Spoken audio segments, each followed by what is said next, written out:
हरे कृष्णा। कार्तिक मास के कृष्ण पक्ष में आने वाली अष्टमी तिथि को बहुलाष्टमी के नाम से भी जाना जाता है। आज ही के दिन श्री श्री राधा कुंड श्याम कुंड का भी प्राकट्य हुआ है और इसकी यह कथा है जो मैं आपसे कहने जा रहा हूँ, उसे ध्यान पूर्वक सुनिए और ज्यादा से ज्यादा लोगों को शेयर कीजिए।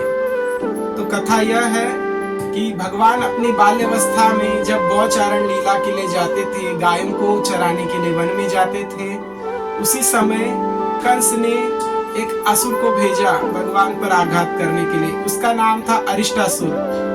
वह गाय का रूप धारण करके भगवान के ऊपर आघात करने के लिए आया था।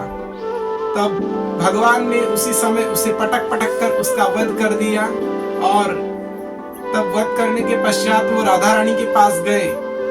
तब राधा रानी ने कहा कि तुम्हें गौ हत्या का पाप लगा है, तुमने एक गाय का वध किया है और वह पिछले जन्म में ब्राह्मण भी था वह असुर। तो इसी प्रकार भगवान को एक ब्रह्म हत्या का भी पाप लगा, गौ हत्या का भी पाप लगा। तो राधा रानी ने कहा कि जा करके तुम सप्त नदियों में स्नान करके आओ, तब मेरे पास आना।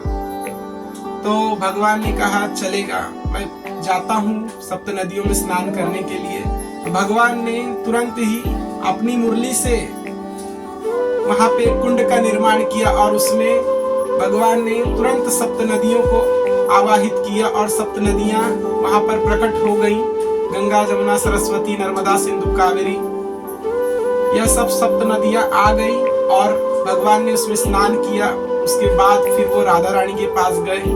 तब राधा रानी ने भी एक कुंड का निर्माण किया था, उन्होंने और उनकी सखियों ने मिल करके।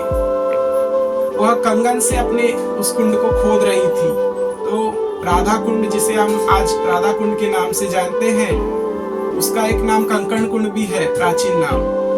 तो राधा रानी ने भी वहां पर सप्त नदियों को बुलाया और सप्त नदियां आ गई वहां पर। और सप्त नदियों के आने के बाद में वो राधा कुंड और श्याम कुंड, जिसे आज हम जानते हैं, उसमें स्नान करने से समस्त प्रकार के पापों का नाश होता है। और उसमें स्नान करने का अर्थ है आपने सप्त नदियों में स्नान कर लिया, सारे तीर्थों में स्नान कर लिया। तो यही है राधा कुंड श्याम कुंड की विशेष कथा।